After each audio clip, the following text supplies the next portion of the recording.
welcome back. This is Toni Lontis, and this is the Artist and Author Hour.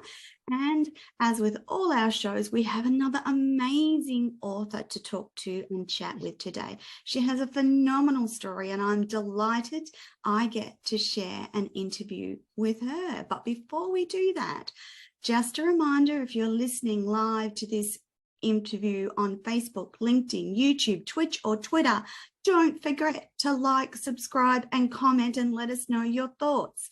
If you've missed any of our artist and author shows, please don't forget you can watch Toni TV, the channel, on Binge Networks, Zondra Networks TV, Hero Go, Paz, and Toni TV is also available on iPhone and Android and smart TVs across the planet, including Roku, LG, and Samsung. Now, part of what we do before each and every show is an incredibly important acknowledgement to country. And this international movement acknowledges a special and important role that our Indigenous people contributed to our country's cultural identity.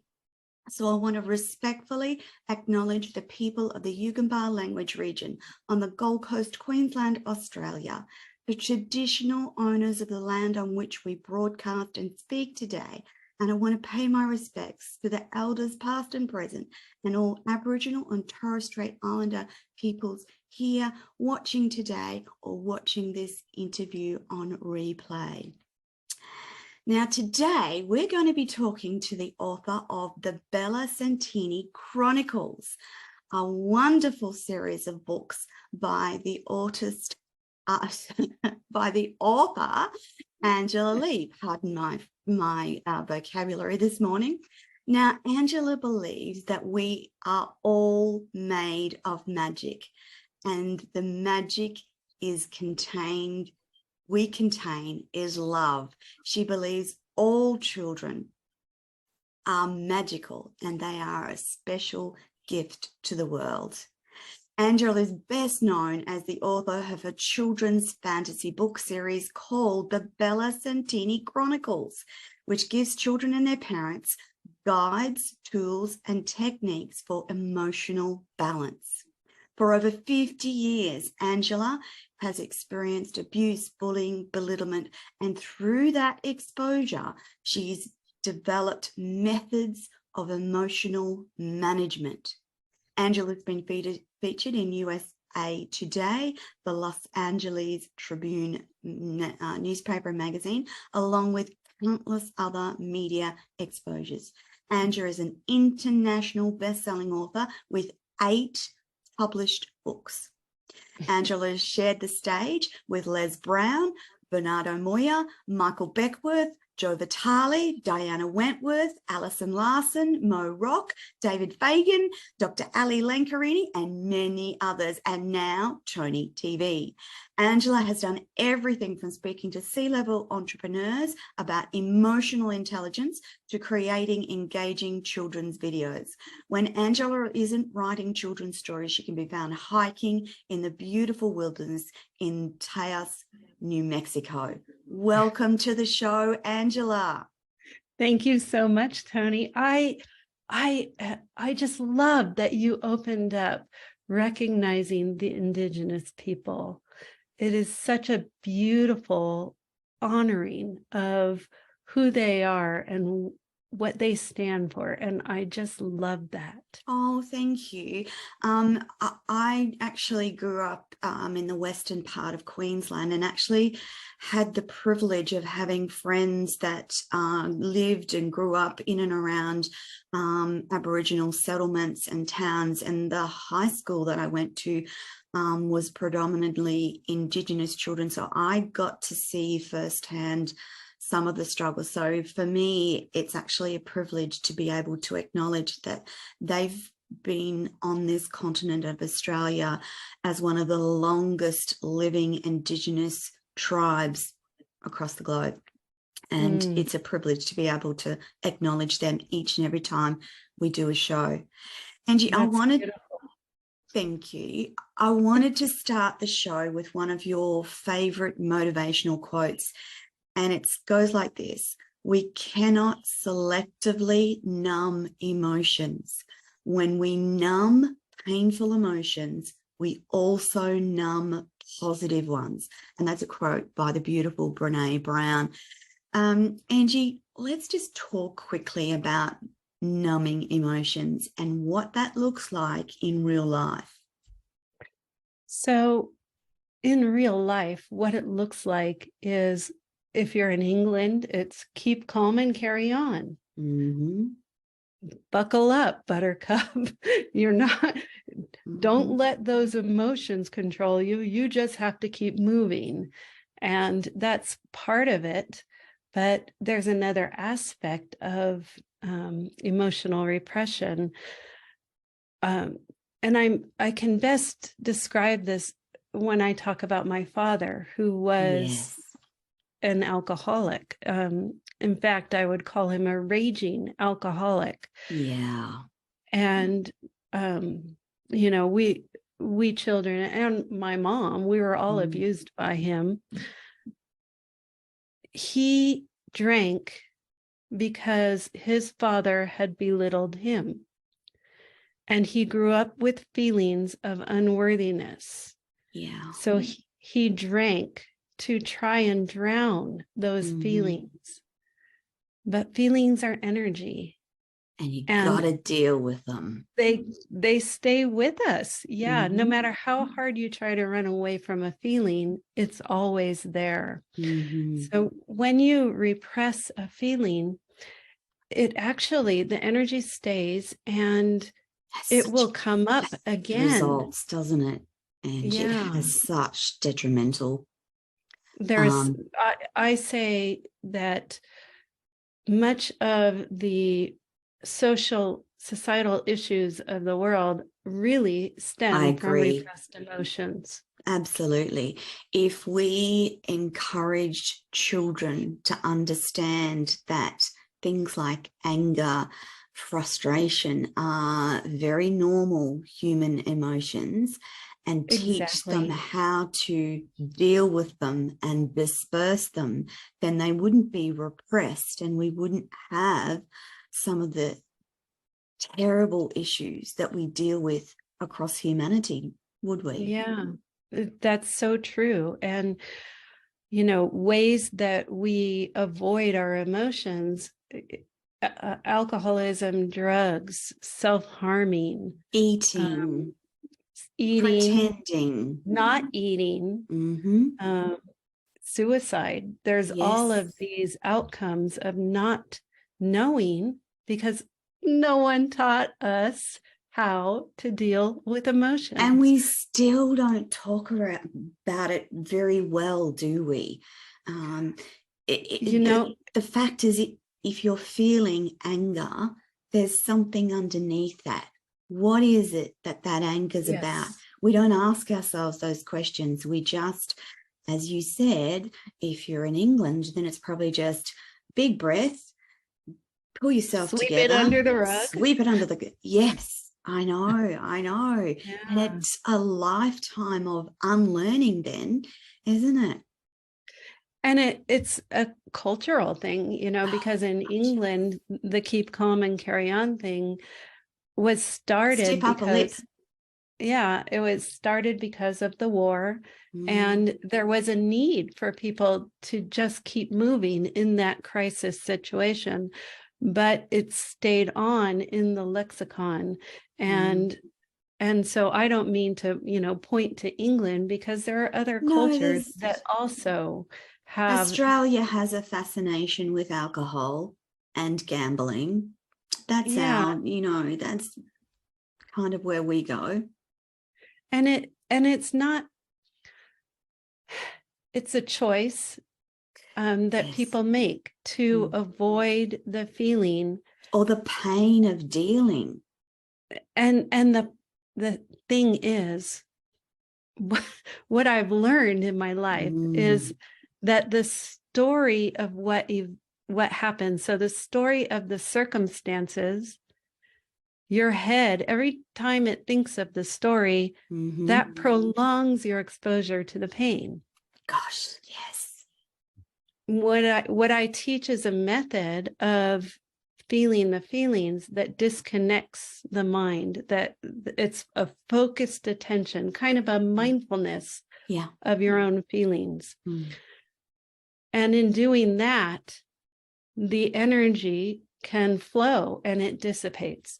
And people don't understand, because none of us were ever taught how to deal with feelings. So they don't understand that the biochemistry of an emotion is about 90 seconds.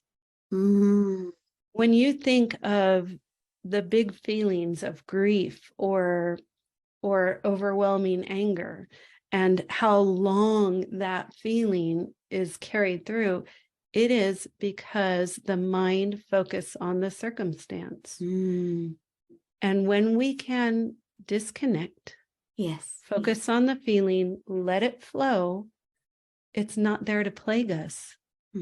It's emotional freedom. And when you talk about letting it flow, I just want to clarify for the audience what that might look like. So for me, at a certain traumatic time in my life, well, actually a lot of my life I've battled with anger.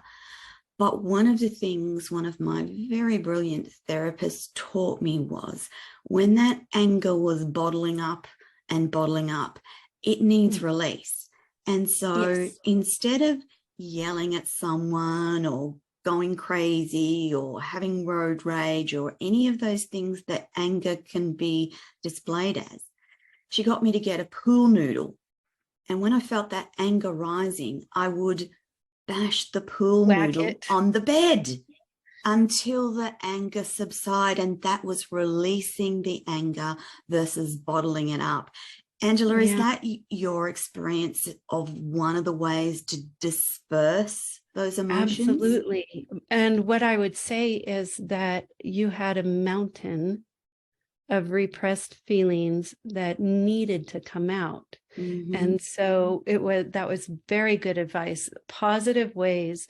In my books, in one scene, the main character is punching a pillow. Because she found out that her life was a lie, and she, had some big emotions around that.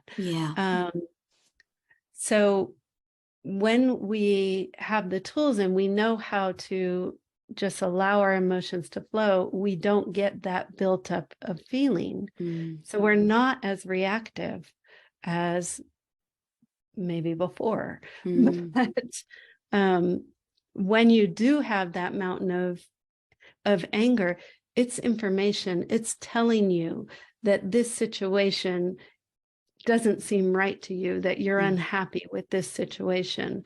And yes, finding a positive way to express that anger. Some people will go for a run, and that just helps that energy to dissipate. If children learn through my books the method for dealing with feelings, they won't get that mountain.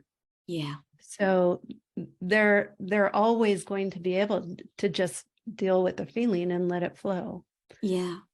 And that's part of the many reasons why you wrote the series, isn't it, Angela? That you wanted to help children deal with big emotions.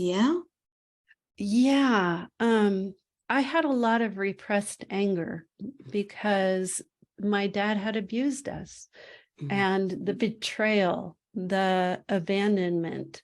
I didn't even realize until I was an adult that I was angry at my mom for not seeing what was happening. And yes, it's a big one to deal with, isn't it, Angela?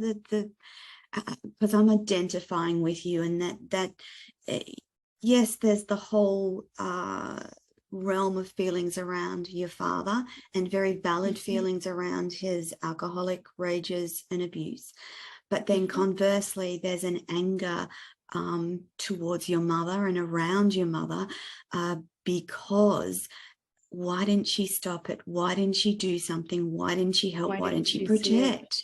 And the adult logic knows why she didn't do that, but you're dealing with child feelings, aren't you? You are. And, you know, it's these unprocessed childhood feelings that drive a lot of our current behavior. And Correct. Fortunately for me, I have all the tools, so I was able to allow that anger. But, you know, there's a big taboo against being angry at your parents. Oh, definitely. Nobody wants to go there, do they, Angela? Nobody wants to let you talk about that. We have to honor our parents. It's in the Bible.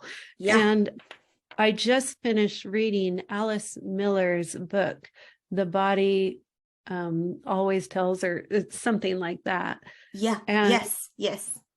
Yes, it's a brilliant book, and she talks about, you know, several different cases of childhood abuse and how the repressed emotions resulted in mental health issues or in physical health issues. So it is, that whole thing, we need to be able to give ourselves permission to feel what we feel. Definitely. And if we could teach children that these emotions are part of being a human being, that you can't stop them oftentimes. You need to feel them, but there's ways that you can deal with them that are more helpful and more healthy for you than other ways. For everyone, you know, because if you think of the way my dad dealt with let's talk a little bit about Dad, if that's okay, Angela. Sure. He was an alcoholic, and you realized later in life that his alcoholism was probably due to, as you said, low self-esteem, unworthiness, because his father belittled him. Do you know if his father had an alcohol problem as well? My grandfather, he drank a lot, and he was a gambler. Okay. And so, it's a generational thing that comes down. But my awareness of this was really opened up when my aunt, I was visiting her for a holiday, and she made a comment about how Jimmy was such a sensitive child. And my mind went, because my dad was a monster. And I couldn't, here's these two people, and how could they be the same person? And what I realized is, because I knew that he didn't have a good relationship with his father, and I knew that his father had, questioned his, whether he was a gay man. He questioned his sexuality. He questioned a lot of stuff. And my father was never able to find the approval of his father. Yeah, I see. And that's very damaging to a child. Yeah. So as soon as I had that understanding, I could see the entire thread of my grandfather, my father, us, our kids. And, you know, it is said that in the alcoholic realm that children of alcoholics choose one of two ways of being. One is to follow and become an alcoholic because it's what they know. And the other is to reject that behavior entirely. And that's what I did. I rejected the alcoholism, but I also rejected the anger. And that played a huge part in my life because my former husband, I was just going to ask you about the man you married. Yeah, he anger was his go-to. It Mm. it was what he knew as a child, and so that Yeah. was what he learned to go to. And I was always in judgment of his Mm. anger Mm. because Yeah. of my experiences. Rage was something that no person should have to experience. Mm. And so I judged him for going into rages, and Yeah. um, that doesn't help the situation, frankly. You No, know, if no. I knew then what I know now, I would have been able to see that he had a lot of repressed emotion that was coming out. And Mm. it was all because he was an injured child. Yeah. Angela, there's something too about so you married a man who was very angry. Your father was very angry. There's a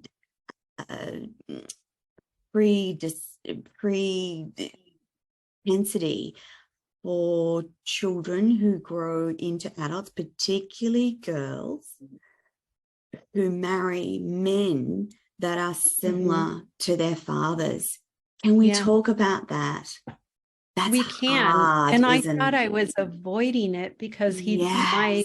my ex-husband didn't drink, so I thought I was fine. And then it turned Mm-hmm. out that the anger became more and more prevalent. Yeah. As in fact, I think when our son was born and I fell so in love with that little boy, Yeah. and Yeah. I couldn't love my ex-husband the same way I loved my son. Mm. It was a very pure, unconditional love. Yes. But I A always mother's had, love is, and it's not, a mother's love is not romantic love. It's completely different. no, it's But completely different. insecure men will not be able to Yes, tell the difference. exactly. And I had conditions for my husband, Mm. and one of them was that you treat me better. And Yeah. so, I could not love him, my husband, unconditionally, but I could love our son unconditionally. And Mm-hmm. there is a difference in the way that feels, Yes. the energy of it. Mm-hmm. And so I think, I hate to say this, but I think my husband was jealous of our son. It's often like I've heard that so many times from so many women across the world that happens, and for an emotionally mature, emotionally intelligent man, that's not so much an issue because they Right. recognize the difference. But for fractured men, Mm-hmm. they don't know. They don't know any better. Exactly. And, he never experienced unconditional love in his Mm-hmm. life because Mm-hmm. his mother was very conditional. Yes. And so, yeah, That it's a creates sad its thing. own set of issues. Let's talk. There was a point in your life when you had a big wildfire come through, and it Yeah, fundamentally changed your life, Angela. Can you talk to us about that? I sure can. It was in October of 2017. Mm. I got a phone call at 1:30 in the morning, and Yeah, that's those not good. calls in the middle of the night are not good. So Yeah, it yeah. was a robotic voice, and it just said, "Wildfire in your area, evacuate immediately." Yay. So I Half got up asleep. out of bed. Yeah, yeah. I got up out of bed and I looked outside, and I was living at the bottom of a hill. Yeah. So the hill was black, but the little bit of sky you could see was this orange. It was like, Yes. oh, my Wow. camera won't see it, but Yep, yeah, there you go. just orange. Yeah. And and that was unreal. But the worst part of it was the noise, because the wind that night was running at 65 miles an hour. And the fire was very whipped up by the wind. And there was this roar that sounded like a freight train and a lion roaring all put together. And I think it was the fire and the wind, the two different pieces. So as soon as I heard that, I was like, no, we gotta leave. Yeah. And I think 15 minutes later, we had gotten the dog and what we thought we needed for overnight out of the house. And it must have been so hard to leave, not knowing whether you were coming back to a house or nothing. Yeah, I really didn't think that. I figured I'd get home the next day and it would be fine. Yeah. And what happened? But as we were driving out, there were sparks from the fire being driven on the wind all around us. Our neighbor was slower in getting out than us, and he video documented what was going on. So he caught our house. He saw our house catch fire and caught it on camera. And 10 minutes later, our 3,000 square foot house was flat, gone, nothing. And that is the next day when we got to the property, there had been a truck parked on the hill, and the metal from the engine had melted, trickled down the driveway, down the hill. And the front of the house, isn't it? That's phenomenal. There was like 2,400 degrees, they figure. So it could just consume an entire house of everything in just a few minutes. Oh, Angela. It was very, you hear about having the rug pulled out from under you. Yeah.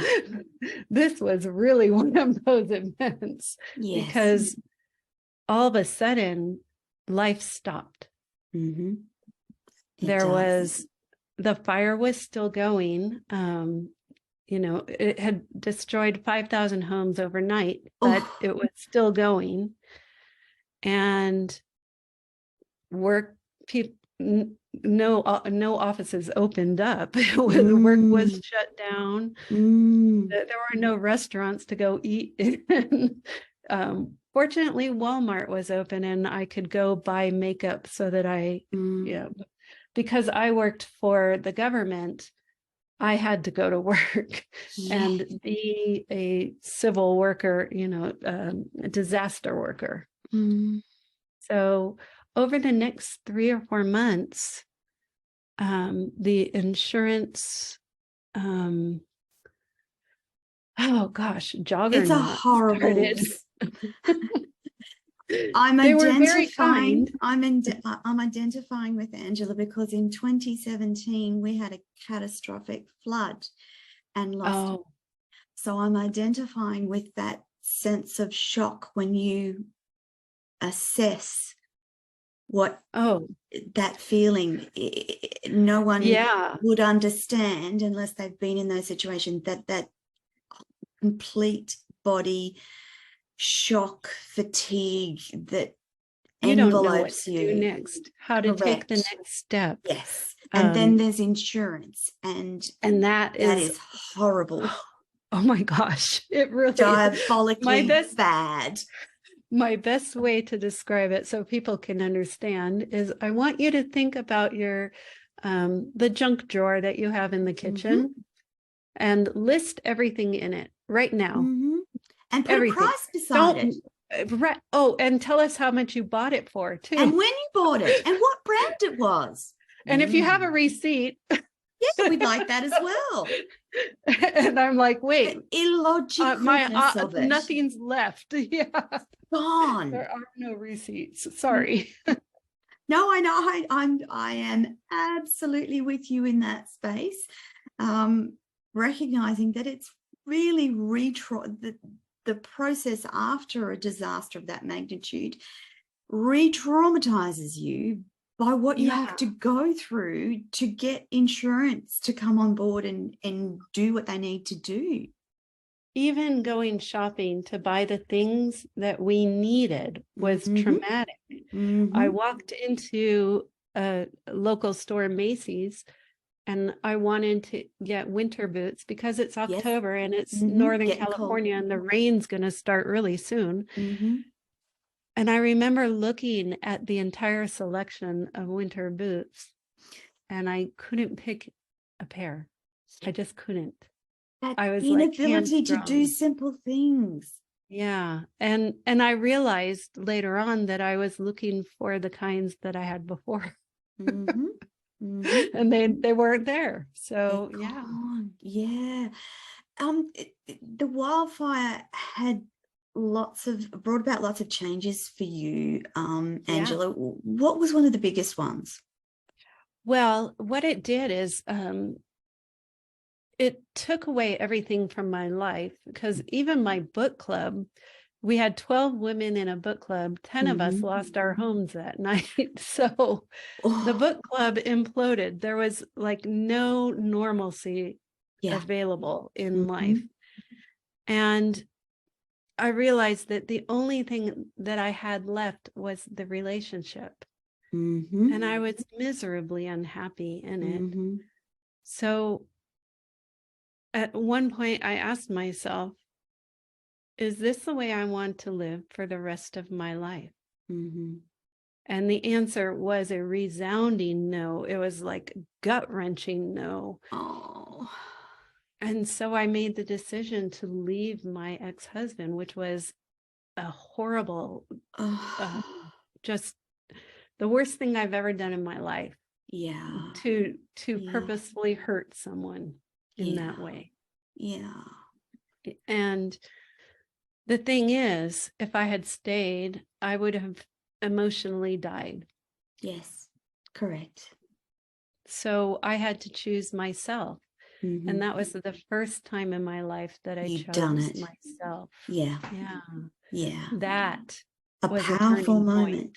Point. As a woman, that's a very powerful, life-changing moment. Angela, can I ask what the fallout of that was like for you and the family? Well, my kids stopped talking to me for a while. Because there's that. They had always had me as the buffer between angry dad and them, and now they didn't. So that was a hard adjustment for them. He lashed out at me in many ways, and I ended up, people don't believe this, but I ended up renting a little rental on a property that there were 3 locked gates before you could get to where I was. And it wasn't that I felt that he would hurt me. I was so afraid that he would talk me back into that marriage.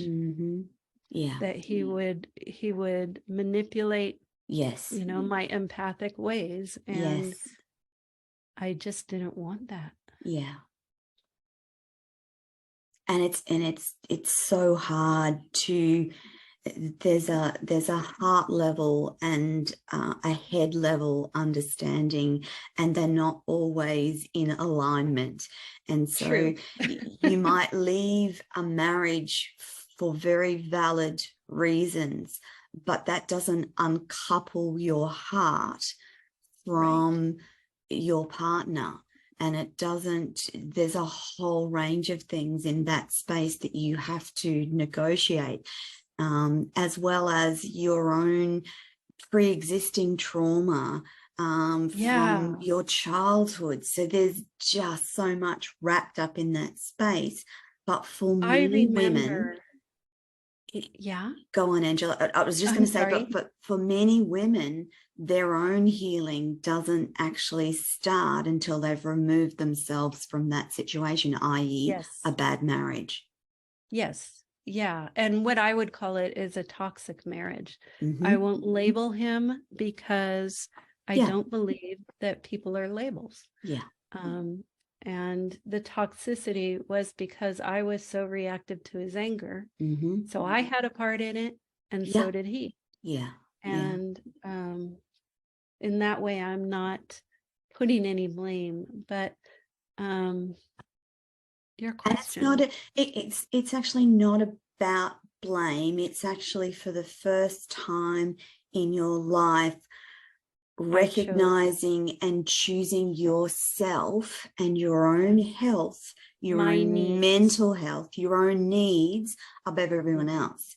And for some women, they go through their whole life not doing that.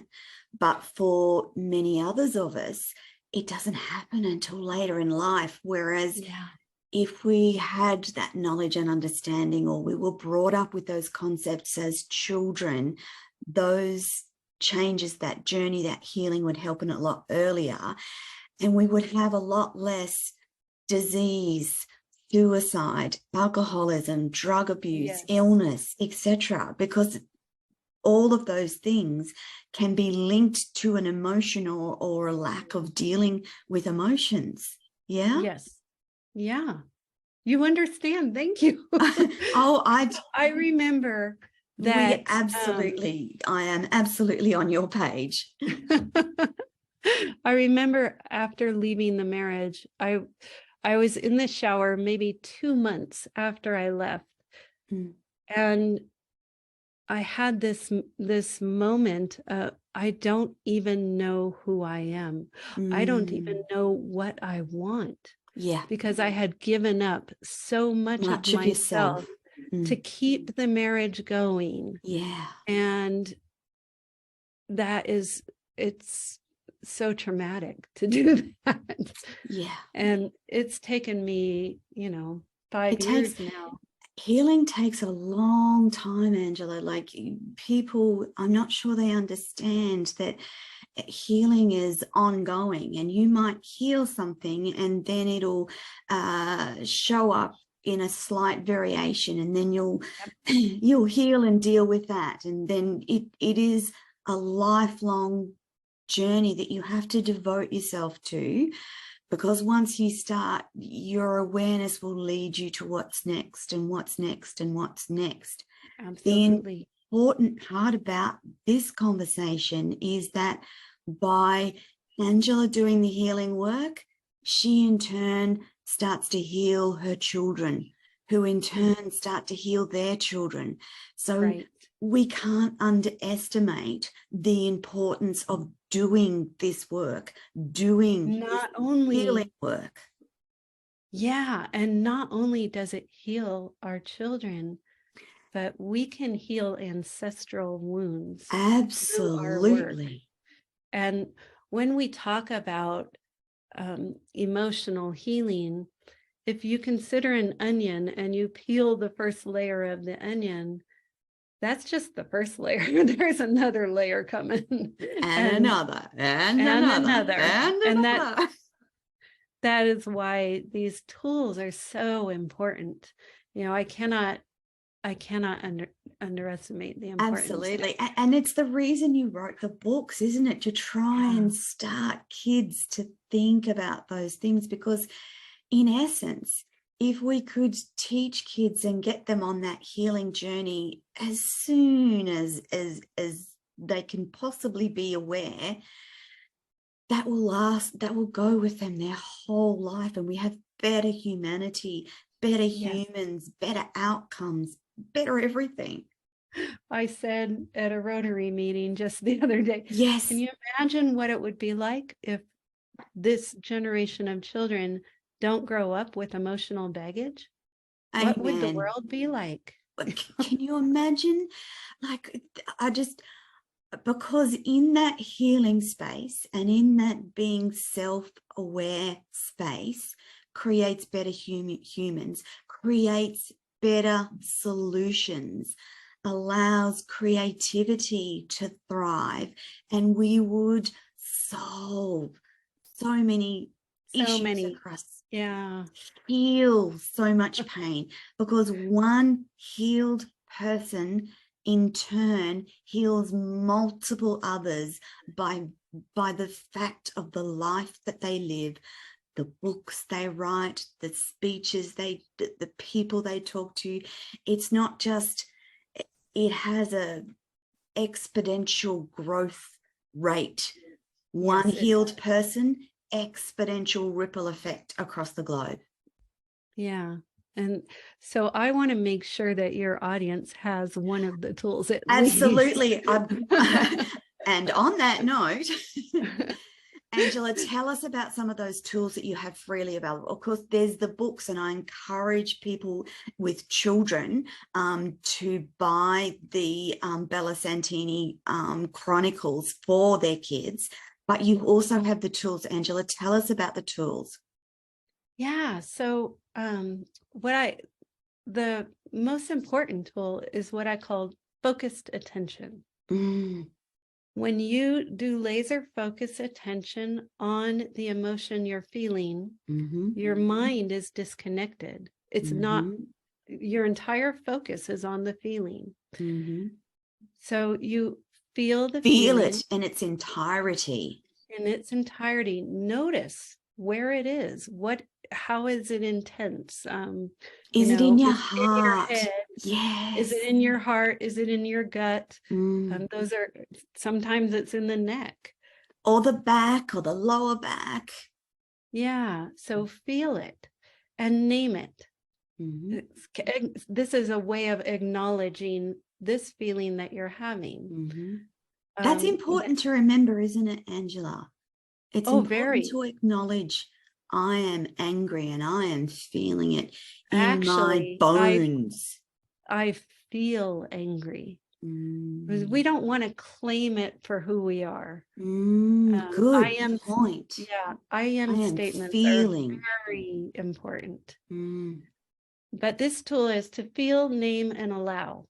Just 3 steps. So with this focused attention, the energy of the feeling, you'll notice that it just goes away. And it will come back every time you think of the circumstance. Oftentimes it's less intense than that first moment of awareness. Yes. And it is about the awareness, isn't it, Ange? It's actually very much about mindfully being aware. Yes. It's mindfulness on emotions. Yes. Yes. That is a very powerful tool. The other part of it is just giving yourself permission to feel, because I did a podcast a year ago, and the podcaster came on, and she was visibly upset. She said, my best friend's son was killed in a car accident last night, and I don't know if I can do this. And I told her, give yourself permission to not. This is not the show must go on. That's this right. is a time when you need to pay attention to your feeling. Definitely. And I gave her the tool, and I said, she said, as soon as you said that, I knew I could do it, because I gave myself permission. Yeah. And it's the resistance, just that pushing away, that energy of resistance is the cause of many problems. Yes. Sometimes it's about surrender, isn't it? Surrender to that feeling. Acknowledge it, feel it, let it dissipate. Yeah. And it's simple, and in 2 minutes, the feeling will be gone. Because it is just a feeling. It can't, the harm only comes when you resist it and continuously push it away. That's when the harm comes. If you acknowledge it and you're aware in that moment, I am feeling angry. Okay, let's just stop. Takes you 2 minutes, as Angela says. Deal with it, and you're done. Move on. Yeah. It's Now, very powerful. if you're carrying a whole baggage of emotions, Mm. it's not as easy as that. Say, there are other circumstances where it's not quite as easy. Yeah. However, it is, the more you do the focused attention on your feelings, the less and less intense the feelings become. Yeah. And so what I tell people is, it's a little like peeling that onion. Yeah. Every time your mind thinks of the problem, the feeling will come up, and you just focus attention on it and let it dissipate. Yeah. Absolutely. Absolutely. Angela, before we run out of time, what I'm going to tell the audience is that you can find Angela's resources on angelalegh.com and under the resources section. But when you're watching this video, the connection to Angela's tools, her social media, her website will be attached to this interview when it's released live. Angela, how do you like to work with people? I really love helping people be able to shift the way they look at things, because it is that shift in perspective. You know, for me to be able to shift my perspective away from, I'm staying in this marriage because to leave would hurt my husband, to an understanding that to stay would hurt me. You. And yeah, that was a very powerful mind shift. And the thing is, we get to choose what we think. We do. And often, many of us are fed thoughts from our parents or our grandparents or our teachers or our religious leaders. And we don't question it enough. Don't question it. We don't think that, hey, does that thought serve me? And that's a brilliant question for asking, you know, when a thought comes up, hey, does that thought really serve me? If it doesn't, you get to choose a different thought. That's right. That's right. I've been learning a lot about that just recently in terms of gratefulness and gratitude. So it's brilliant. Yeah, so that a negative thought, whatever that might be, an envious thought, whatever it is, to immediately replace it with a thought of gratitude and gratefulness. And it's taking a bit of practice, Angela, let me just say, but it's the same sort of work, isn't it? It's that awareness of what your mind is thinking and what those thoughts are doing in that brain of yours, because it's a powerful place that you have the capacity to change and make better. And I'm not sure if people realize just how much power remains in their thoughts and how much they can change their lives by changing the way that they think, by enacting the healing that is available to them. It makes life so much better, doesn't it, Angela?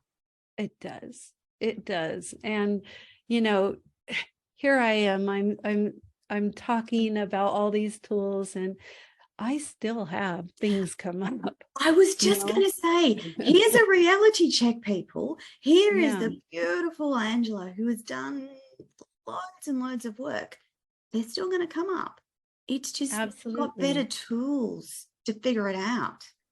And there is no shame in using the tools. In fact, there's a lot of shame with the methods of avoiding emotions. You know, think about the shame that an alcoholic feels or a drug addict struggles with. There's a lot of shame in the former tools that people thought was all they had available to them. But there's so much more now available. And absolutely. I would love it if every parent knew how how to deal with their emotions and could teach it to their children.